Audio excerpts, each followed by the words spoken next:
And we're recording. Greetings! The weekend starts now. Happy Friday, everyone, and welcome to episode 25 of Maidencast.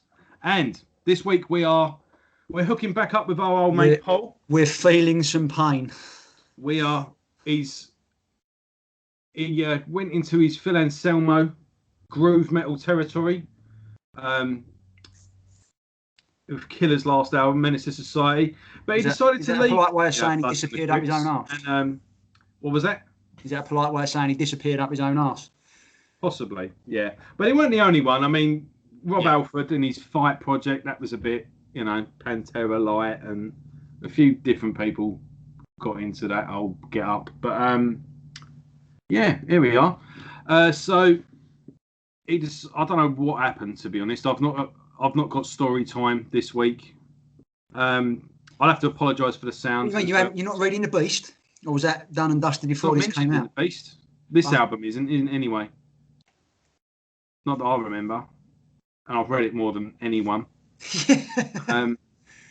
Funnily enough, though, there's a album that we're going to be doing in a few weeks, Nomad, which was repackaged as The Living Dead.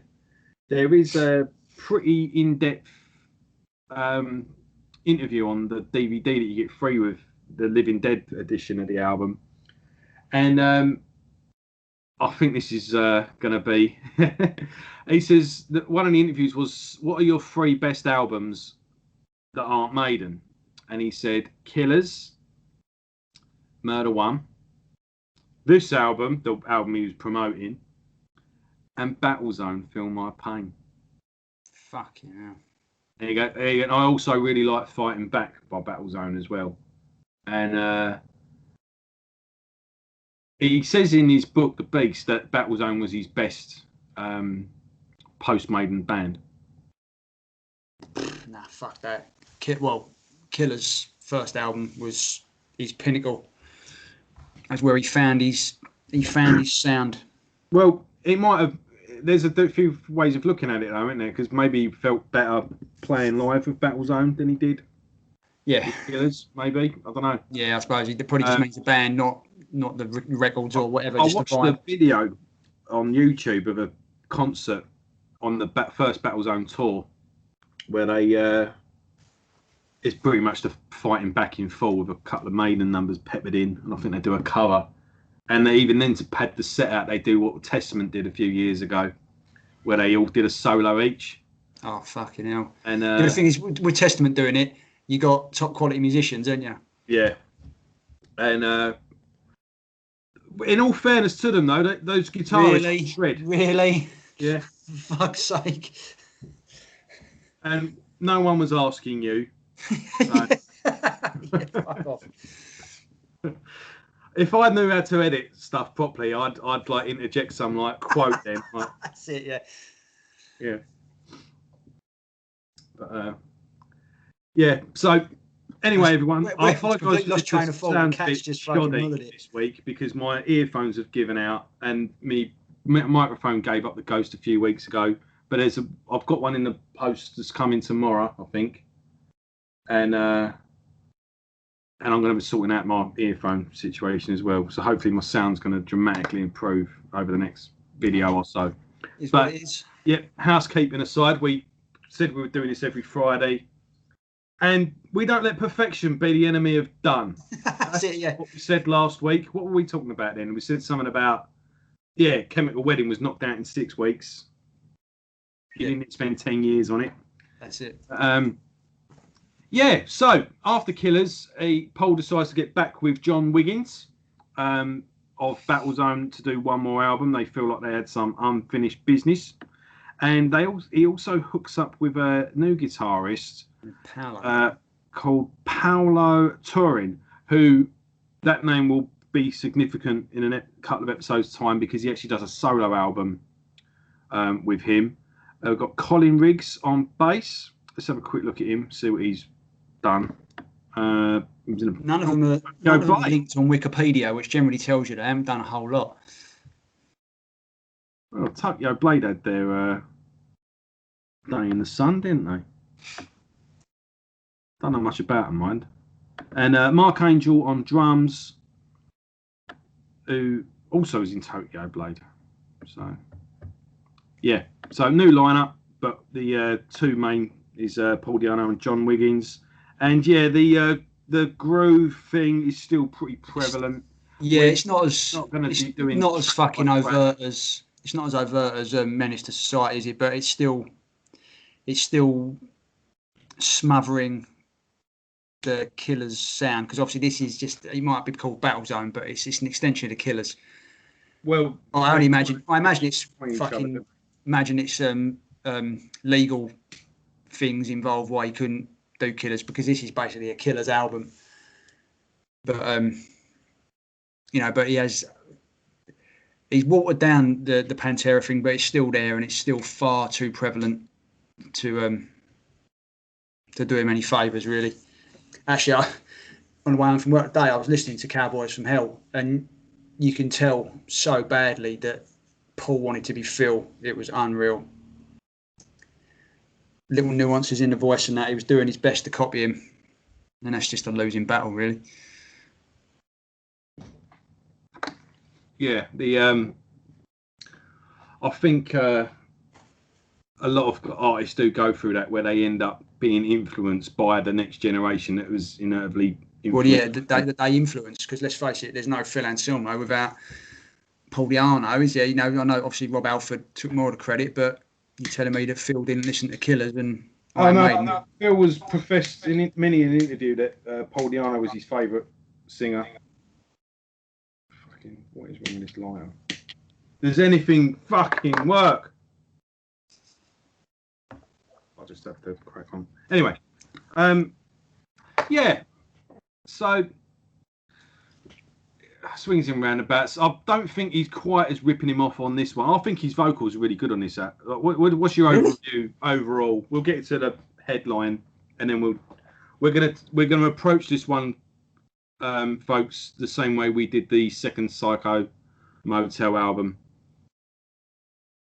Yeah, I like this album a lot more than I think you do. Thing is, yeah, I'm doing it the same way. We're reversed, don't we? Because I really like Welcome to the World, but you weren't so much of a fan, so it was. But no, I think his vocals are. I mean, whoever advised him to go high pitched needs to be fucking beaten with a big stick, because it sounds at times like he is really, really struggling to do it, and it sounds fucking hideous. He's hitting it, but he's struggling to hold it, isn't he? Yeah, it's like, you know, obviously the guy has got a phenomenal range, and he is a fucking great vocalist, but he's trying to take it a step too far here with a Halford thing, and let's face it, there's only one man alive who can do Halford, and that's Halford. Well, Ripper aside, Ripper was moulded to be Halford Mark II, wasn't he? Yeah. But no, I mean, he should an anomaly as well. Yes. I mean, it was a video that someone sent them where they were just like, gather round, look at this guy, you know. I mean, you know, but Paul Di'Anno is a great vocalist, but I keep saying it, and I've said it before, I say it again, is Murder One. That was him, as he should be. The right music, the right production, the right sound, the right songs, the right everything. And for some reason, he was like, oh, yeah, fuck that, let's do something else. And it's ruined him. Because that is one of my all-time favourite albums, Murder One. I can play it to death. Yeah. And there's hints of it buried in this. Every so often you'll hear it and it'll be like, oh, come on. And then he goes into some third-rate exalter riff or styling or whatever, and it just, no. Like I say, there is diamonds in the rough here, but they're few and far between. Yeah, and this is the problem. This is the problem we've had with Paul all the way through. Yeah, isn't it? It's like a broken record, isn't it? You just when you think he's nailed it, it's like a fucking. It's like he's got ADHD. He gets and he's like, oh, what's that? And he goes over here, and then oh, what's that? And he's over here. Oh, that's shiny. He never fucking barrels down and focuses on the thing that he's good at. Yeah. Which it's no fucking secret to me, to my ears anyway, that one of the best songs on this album is The Forgotten Ones. which we have talked about before. It's one of the more mellow ones when he's doing the Fates Warning Queensryche thing, and his voice suits it, musicality fucking right and everything, but it's just not enough of it. Yeah, that was a standout for me. And it's kind of like it's got the orchestral stuff at the end as well, isn't it? That was like fucking hell. During the chorus as well, yeah. But no, it's really good, and it's like, oh fucking hell! See, there is glimpses there.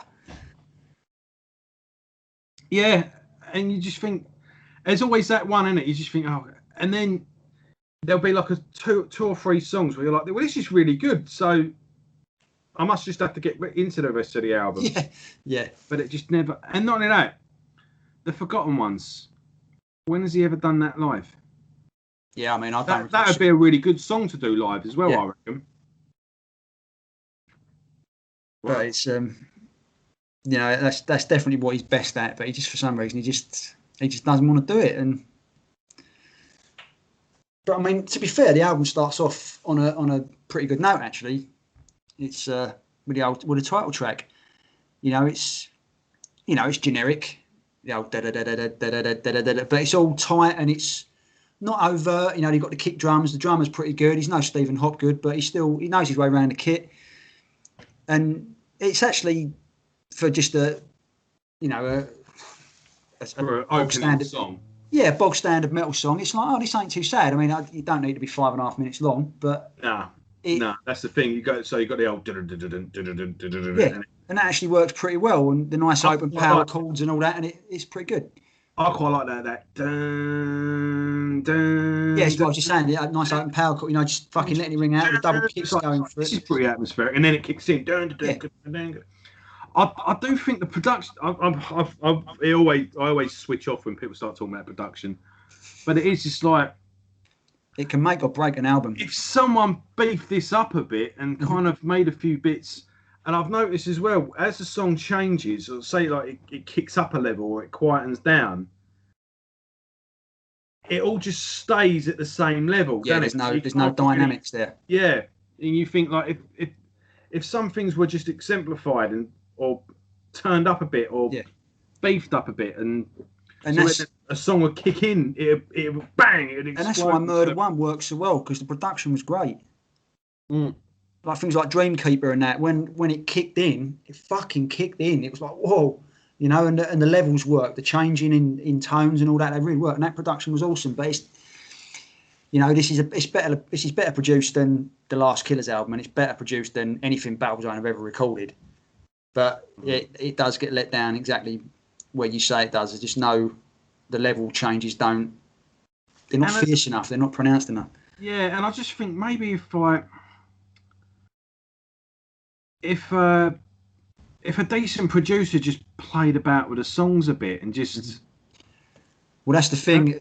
They talk about producers not... I mean, Martin Birchall said, it's not for me to put my input in. I'm just here to make that Maiden sound live sound like it does on the album. But I don't always agree with that. I think a producer worth his salt, like Bob Rock.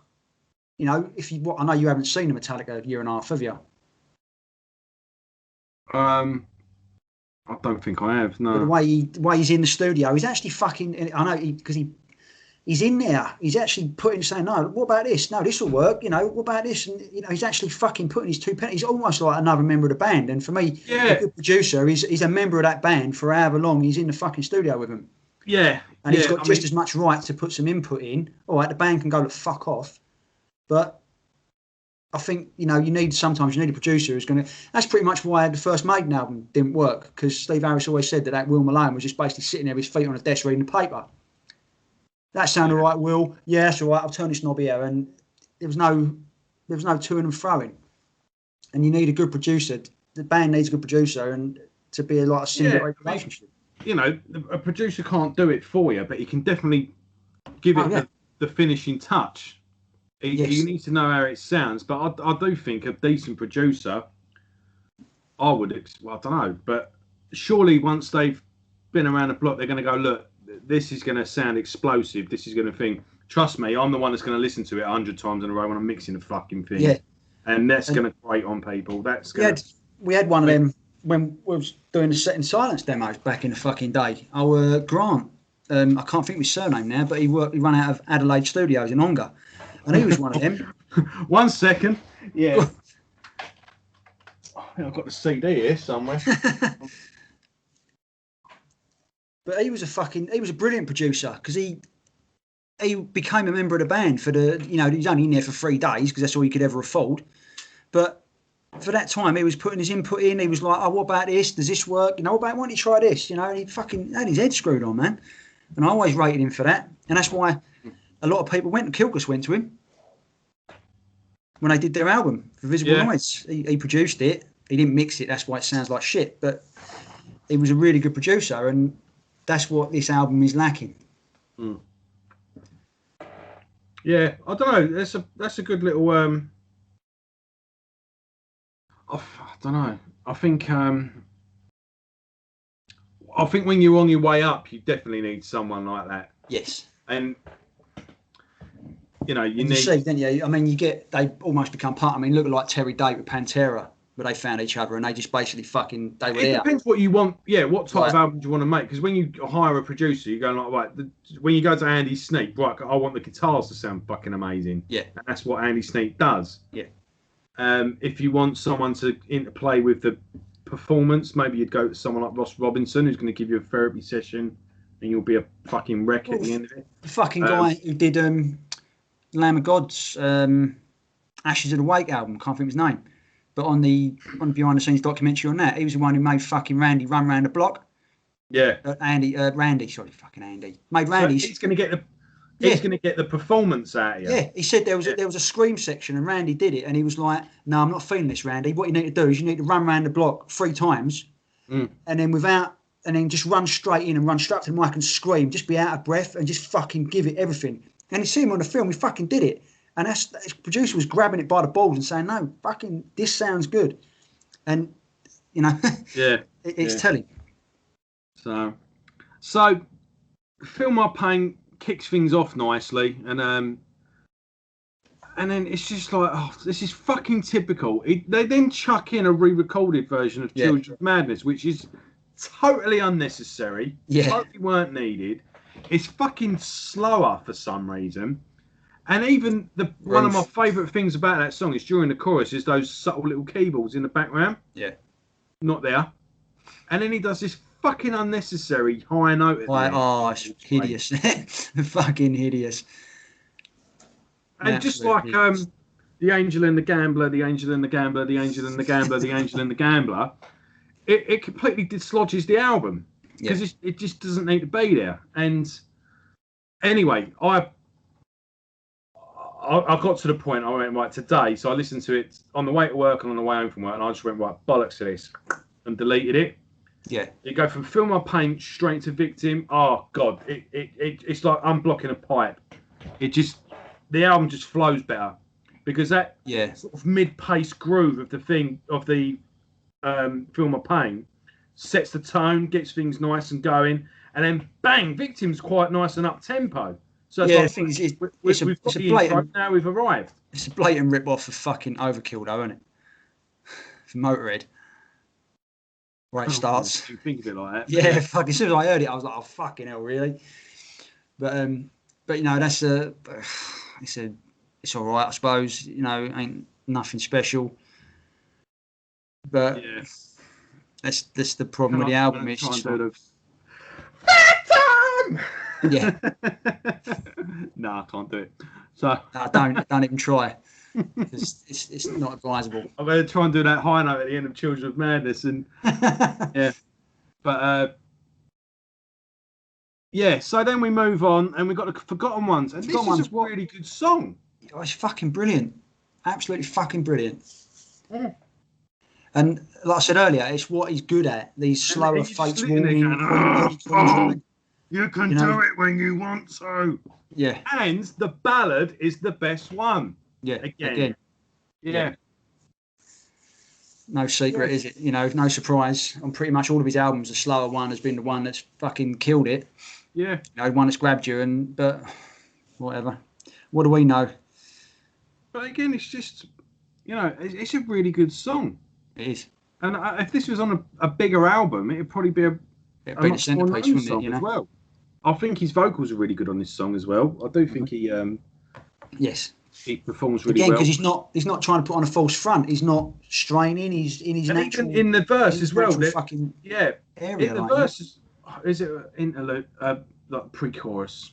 I can't remember now. But even then, I hear a little bit of a, you know, like Queensryche when is it Sister Mary?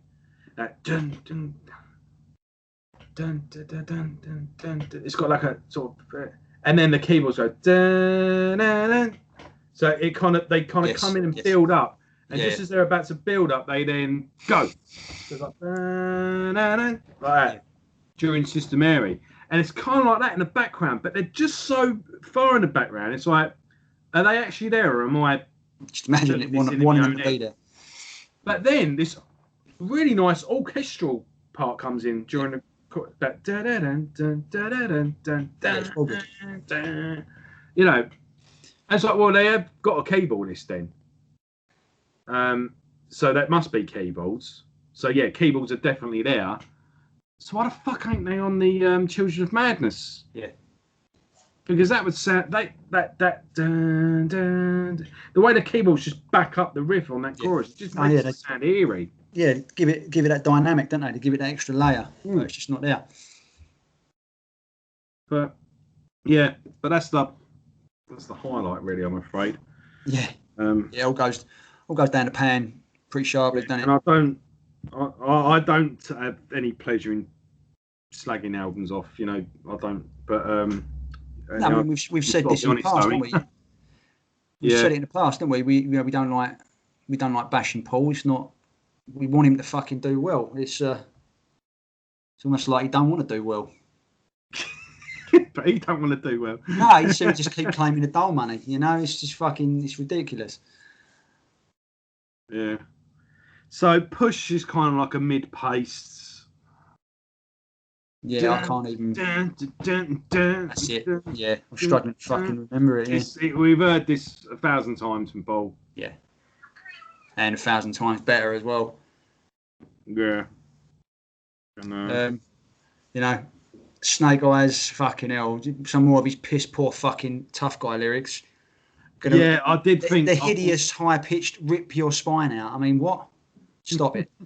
For fuck's sake. This one as well, is it Snake Eyes who goes, yo fucking motherfuck. Yeah. Yeah, it's like, you know, just stop it, for fuck's sake, you know. We all know you're not Evan from Biohazard. Just behave yourself. All your best songs are your ballads. Yeah. And the thing is, the other song in it that actually tries to do something different is Smack, which obviously is a blatant Alice in Chains rip-off. Yes. But if he hadn't tried to harmonise like Jerry and Lane, it would have sounded all right because the music's pretty quite a good little touch actually. Yeah, but the old little out there percussion. Yeah, but I just take offence to the fact that he's basically singing, you know, bigging up heroin. It's like, look, fuck off. Yeah, he's never once mentioned. He likes a bit of the old, you know. You call it smack, and it's a fucking, what is it? It's like a treasure to me or something. There's a lyric in it. It's like, oh, fuck off, you know. And you're fucking singing that, you know, based in the style of Alice in Chains, where the fucking singer fucking died of an overdose. Well, he ended at that point, but yeah. Where was it? 90. Everyone else had, but it was about this time, though, wasn't it? No, was it 1998? Lane Staley died. Something like that, I think. It wasn't that far from it, actually. The self-titled album came out in 95, didn't it? Obviously, Mother Love Bone singer died of it, didn't he? Before I mean, it was the drug of choice for Seattle, wasn't it? Well, they reckon there's a bit of a thing. 2002. Oh fucking hell! It's quite a bit later, so yeah, not as bad taste, but you know, it's still. They reckon it's a regular thing though, because Seattle's got a big pult, and they reckon just easy. Any drug that gets imported, the town surrounding the pult's normally the first point of call. Yeah. So. But no, I mean, like I say, you know, musically, yes, it's a blatant rip-off, but it's actually, you know, he's actually trying to do something else. And for a couple of minutes, it works. but the lyrics pissed me off. I actually skipped it because the lyrics were annoying me. That was another thing, though. I mean,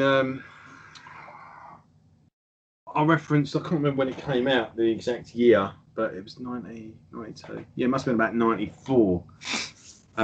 There's a Black Sabbath album, Black Sabbath song on the bollocks. Cross Purposes. There's a song on that, and it's like, this is blatantly Alice in Chains. Yeah. So it must have been a thing. It must have been. Right, let's do an Alice in Chains affected everybody, didn't it? I mean, and even with the whole. But yeah, it affected everybody, and everyone wanted a part of it. And I imagine record labels were fucking pushing for it as well. Yeah. And if you're not that, on Snake Eyes though, it does kick in a bit later, and there is a pretty cool little riff. Goes like. Going back songs, fucking hell. And he hones a high note over that, which he actually pulls off that time. Oh, well, I lost interest by then. But and the next, we fucking hell was the next track, The Black. If I recall, there's a pretty good riff in that, but I'm struggling to sort of. That's Snake Eyes, by the way, not Smack. That riff I just sung. Yeah. All right. Yeah, Black's just another chuggy. Yeah, it's just there to be there, isn't it? Really, it's. That's it. Yeah. Yeah, and it kind of trudges along for nearly 6 minutes, and yeah, this is completely outstays this welcome. Yeah, not much really going on with that, and then. Yeah, things get really shit on the last song. Yeah, Fear Part 1. Part 1. Well, thank fuck we never got Part 2. Part 2. Yeah. Dun dun dun dun dun dun dun bum. Over and over and over again. Yeah. And it goes fucking nowhere. And it's a bit of a and that's the end of that one. But it is. You can't fucking. You're flogging a dead horse, we can't hang it out any longer than it deserves to be. And, again, there's diamonds in the rough, but they're just not fucking... but the thing is, this sort of thing, that's why he's always touring in South America, because they fucking love this shit. They don't, no disrespect to the guys, because they love their metal, they're more metal than fucking anyone over here, but they just love metal. They don't discern between good or bad. Is it metal? Yes, right, fucking play it over here in my country, and I'll sell out fucking venues. Yeah, I don't. They just love it. I think it's got better over the last couple of decades, but I think they were just happy that they had a concert. Yeah. As well. Yeah, it's it. There's no worried about quality or whatever. If it was a load of guys with long hair or fucking wearing denim and leather and they were playing out cranes and all that, they were like, yeah, fucking let's have it. And that's why he's done it. He's continued his career basically. They love their extreme music as well in Brazil as well. Like some of their death metal is just fucking mental. Yeah. And that's your area of expertise. It's one of the original, arguably one of the original black metal bands as well. But they had as much in common with Napalm Death as they did black metal. It was more an aesthetic thing rather than a sound. But that Sarcophago album is a massive influence on the black metal scene. And that singer from Sarcophago was the original singer in Sepultura. Ah, right. Yeah. So this is where I draw the line at death metal. Yeah. And it ain't really death metal. Not anymore. So that tells you well, it weren't to start with really. It was melody and fucking technicality that goes above and beyond. I still like Decapitated. I know a lot of people. Oh mate, they're awesome and they're recording their new album as we speak. So bring that shit on. Yeah, no, they're all right. I mean, there is a fucking clear dividing line in their catalogue. Oh, yeah. There's old and there's new. But I don't mind the new stuff. I accepted that change. Yeah. So. Well, the last album sounded more like Sepultura than death metal, but what's wrong with that? Oh, the last, is it Kill the Cult? Yeah. That's the riff in that. Oh, mate, that was a gym tune. That was a... Mind you, he's a savage guitarist. Old Vogue. And seeing him tear it up with Machine Head, mate, he fucking loves it. they go through drummers like anything as well. Oh, they do. Yeah, it's like Spinal Tap. They go like Spinal Tap. Yeah, I do think their drummers just die at the end of a tour, and he has to go find a new. Obviously, no disrespect to obviously. Oh fucking hell, no bollocks. Yeah, I didn't mean it like that. Yeah, I know, but yeah. I fucking always. Yeah, keep fucking. Keep going, boy. That was completely. But no, that was tragic, and that's a loss. That yeah, he was fucking. I mean, how old was he when he did Day 69? What was he, fucking 16 or some shit? What, the first album? Well, no, the album of the Day 69, the mini album where they really fucking hit their stride, didn't they? They did the first two albums. They all come together on that album, I think. And no, the first album was Winds of Creation, which they were fucking literally teenagers. Yeah. When they recorded it. Nihilism. I can say nihilism, but I can't say nihilism. Yeah, that one. Nihilism. Nihility. Yeah. Yeah. That was the second one, wasn't it? That was the one with Spheres of Madness, the famous one. That's a ridiculous tune. But even see that they're at the height of their death metal, and that's not really death metal. That song, that is just on another level, mate. Them and Death, they're up there.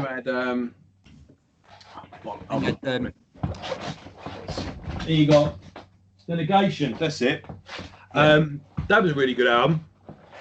Then the singer left, and the bass player got called up because he was touring. Because he recorded and joined the band so young, he ended up missing his national service. So he the tax man. Yeah, by the way, you haven't paid enough tax this year. They were like, yeah, you ain't done your national service. Yeah, you got to join the army. So he had to go join the fucking army. So then they did the fourth album with a new singer and a new bass player, and then Tragedy. That was organic. Fucking. That's the one I'm on about. The one with the black cover. Organic.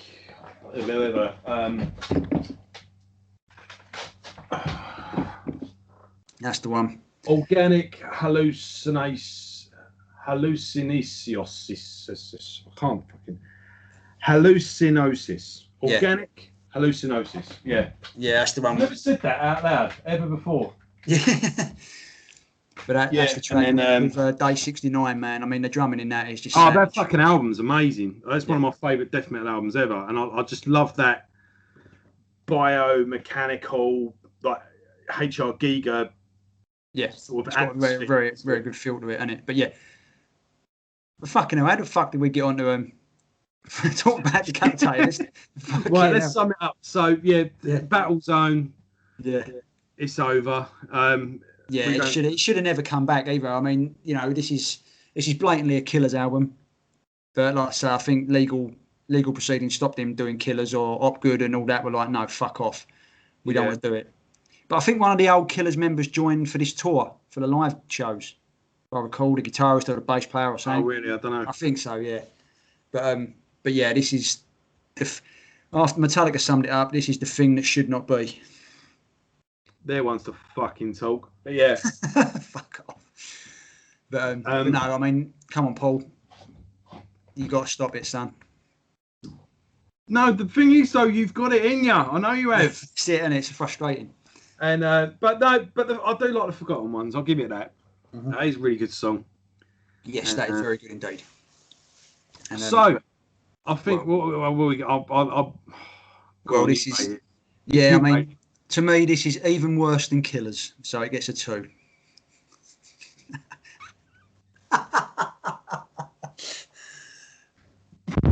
Yeah. I saw that comment you put on Facebook earlier, by the way. That didn't go unnoticed. Well, you got me tagged. Any time Luke mentions Killers, I'll zoom in and see what he has to say. Yeah, if I ever just want to, that's my hate fuel. That's what it's not much better, to be honest. I didn't mind listening to it while it was on, but yeah, now I'm sitting and examining it. That's the thing. If you have to examine it, you really resent it because you think, fucking hell, I could be listening to something really good, but I've actually got to listen to this on repeat. Yeah, but there's not a lot really going on, and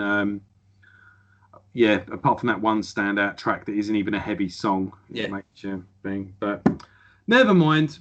I'll give it about 5, and because I'm got a soft spot for Paul. Yeah. So, well, that was that. Yeah. A bit of a slap and dash episode, this one, guys. But I've been on the toilet longer than that before. It was a slash and dash album. Let's fucking face it fucking was. We said we was going to go through everything, and that includes, well, everything. Yeah. So we're going to be doing a little bonus episode next, where we're going to address the Blaze situation. Yeah, where it all went wrong for the guy. What exactly went wrong? How could things have been better? Could things have changed? Was he sabotaged from minute one?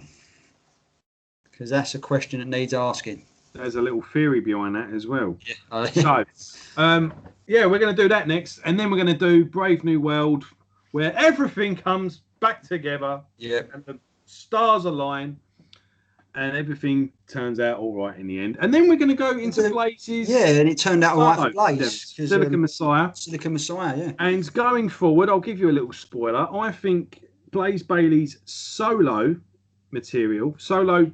catalogue is one of the most underrated solo back catalogues in metal. So, not saying Ozzy Osbourne's whole body of work, just Ozzy Osbourne's solo. Dio, solo. You get what I'm getting at? Well, yeah, Blaze Bayley's stuff is fucking criminally overlooked. And little reasons like that is why I wanted to do this show. So I'm really looking forward to dissecting that. Cool. And, so we've got a couple of interesting things coming up in the next couple of weeks and going forward. And, I now get to turn over my little... What's the word? List. Routine? Set list? Yeah, I've got all the albums listed on what we're doing each week to keep on track. And I did it double-sided, and now I get to turn it around. So we're in the second half now. Well, we're in the second half anyway. We're well into the... Yeah, there ain't another... I've ordered... Not only did I order Blaze Bayley's new album, I just ordered... I think that's coming this weekend. Adrian Smith's... Smith and Kotzman, yeah, it comes out tomorrow. I shall be listening to that at midnight. Right. I don't... For ongoing, constant listeners, do you want us to do a quick fire reaction, like a first impression review, and then move on, or do you just want to wait until we get to it, because we're doing all the albums in order and we'll do an in-depth one? We'll do it in order and do an in-depth one anyway, but do you want a little reaction to go along with it? But then again, that doesn't necessarily have to be a separate episode, we could possibly do that at the beginning. Well, you could, yeah, I mean, if you wanted to do, you do short, sharp shocks on your Nightmare Cabin. We could do a 5-10 minute job, just bosh. Yeah, that's what I'm getting at. Yeah, that might change. Yeah, so we'll do Maidencast, because it will be. And then just put in brackets first reaction. Because it will be the first new album release since we started doing this. And it would be worth riding. I know all YouTubers, say, I don't care about views. And we do. We want views. We want people to fucking listen and watch this. Yeah, but we ain't making money out of it, are we? We just want. So maybe engage with our opinions. An idea to ride that wave while it's trending. So it's not as if the rest don't do it. So that's it. Yeah. All right. Well, we'll do that then. Cool. So plenty coming up. Thanks for watching as always, folks. Have a good weekend. We love you. And yes. Until next time, lift weights, eat eggs, drink rum, smoke cigars, read the classics, and listen to Maiden. See you later.